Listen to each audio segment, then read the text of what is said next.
ভাবুন, একদিকে পদ্মার বিশাল জলরাশি, অন্যদিকে ভারত বাংলাদেশের আন্তর্জাতিক সীমান্ত, মাঝখানে ছড়িয়ে রয়েছে চর, কোথাও কাঁটাতারের বেড়া আছে, আবার কোথাও নদী, আর ভৌগোলিক পরিস্থিতির কারণে সেই বেড়া দেওয়াই সম্ভব হয়নি।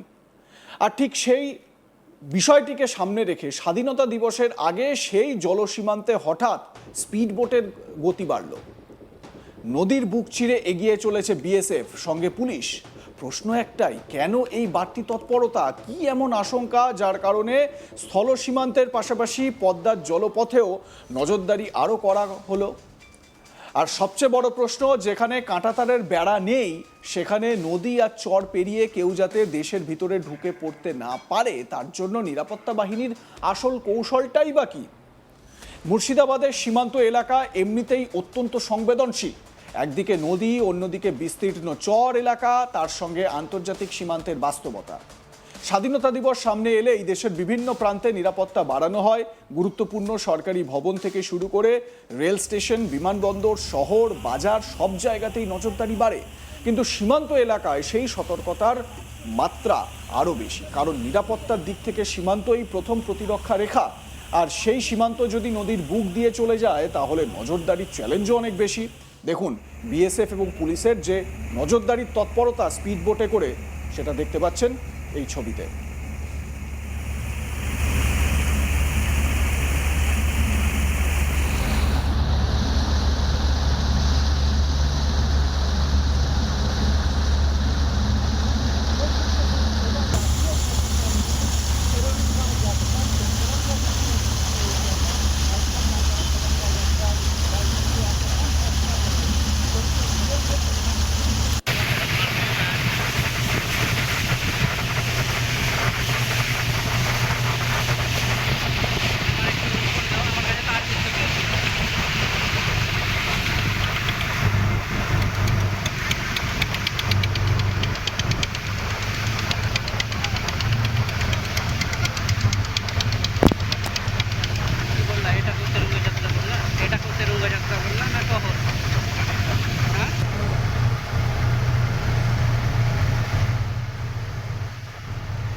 দেখলেন তো তৎপরতা?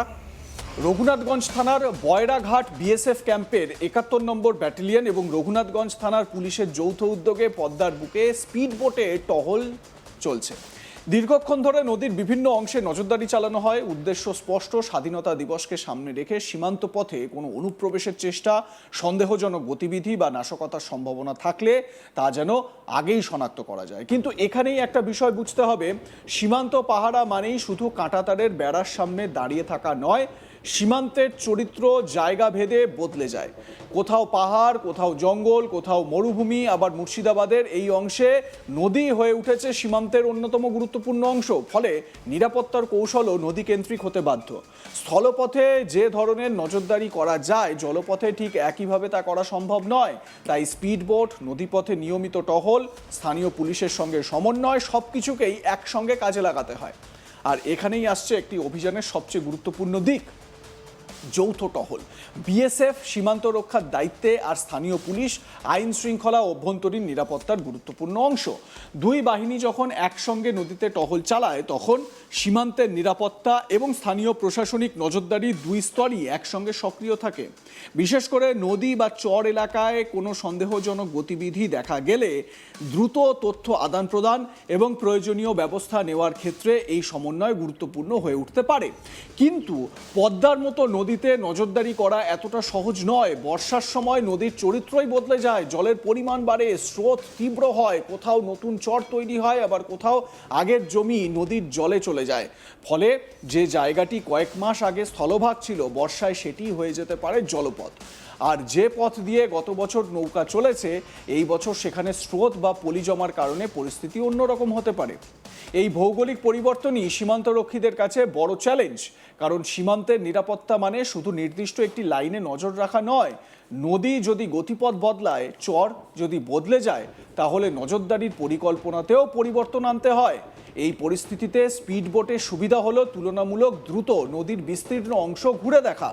দুর্গম চর এলাকায় পৌঁছানো স্থলযানের তুলনায় সহজ হতে পারে।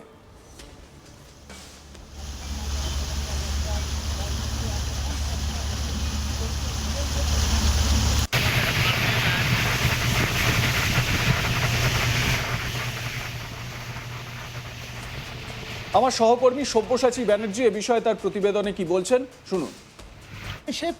এবং রাজ্য পুলিশের উদ্যোগেই চলছে একদম পদ্মায় যেমন জাতীয় পতাকা নিয়েই তেরঙ্গা যাত্রা, সেই তেরঙ্গা যাত্রারই সাক্ষী হয়েছি আমরা।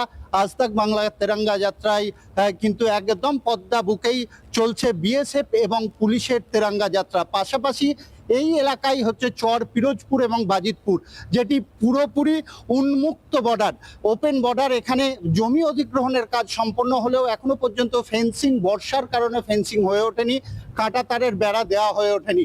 সেই কারণে কিন্তু সামনেই 15ই আগস্ট, কড়া নজরদারি, এটাও বলা যেতে পারে যে কড়া নজরদারি চলছে। রাজ্য পুলিশ এবং বিএসএফ, কেন্দ্রীয় বাহিনী, বিএসএফ জওয়ান প্রতিনিয়তই এই চর এলাকায় কিন্তু তাদের টহলদারি চলে। তবে 15ই আগস্ট উপলক্ষে যেমন তেরঙ্গা যাত্রা চলছে, সেই রকমই কিন্তু কড়া নজরদারি চলছে এই পদ্মা বক্ষেই স্পিড বোটে করে তারা যে নজরদারি চালায়, সেই নজরদারিরই কিন্তু মহড়াই চলছে এই মুহূর্তে। পাশাপাশি তেরঙ্গা যাত্রা, ঘর ঘর তেরঙ্গার যে বার্তা দেওয়া হয়েছে সরকারের পক্ষ থেকে, সেই বার্তাকে সামনে নিয়েই কিন্তু তেরঙ্গা যাত্রাও চলছে এবং নজরদারিও চলছে। এটা বলাই যেতে পারে যে বিএসএফ এবং রাজ্য পুলিশ একত্রিত হয়েই এই নজরদারি চালাচ্ছে পদ্মা বক্ষে। এবং পদ্মার এক প্রান্ত যেমন বাংলাদেশ, অপর প্রান্ত হচ্ছে ভারত ভূখণ্ড। এবং এই যে বাংলাদেশে এবং ভারত ভূখণ্ডের মাঝামাঝি যে চর এলাকা, সেই চর এলাকায় কিন্তু বিস্তীর্ণ এলাকা উন্মুক্ত, অর্থাৎ ওপেন বর্ডার যেটা বলা যায়, সেই ওপেন বর্ডার। রাজ্য সরকার, বিজেপি সরকারে আসার সাথে সাথেই শুভেন্দু অধিকারী মুখ্যমন্ত্রী পদে শপথ গ্রহণের সাথে সাথে কিন্তু তিনি এই জমি অধিগ্রহণের কাজ সম্পন্ন করেছেন এবং খুব তাড়াতাড়ি এই এলাকাতেই কিন্তু ফেন্সিংয়ের কাজও সম্পন্ন হবে। আর রাজ্য পুলিশ এবং বিএসএফ জওয়ানদের যৌথ উদ্যোগেই চলছে পদ্মা বক্ষেই কড়া নজরদারি। সেই চিত্রই কিন্তু আমরা দেখতে পাচ্ছি যে কড়া নজরদারির মহড়াই চলছে পদ্মা বক্ষেই। লাইক, কমেন্ট, শেয়ার করে আপনাদের মতামত জানান। দেখতে থাকুন আজ তাক বাংলা, সাবস্ক্রাইব করুন আমাদের ইউটিউব চ্যানেলটি।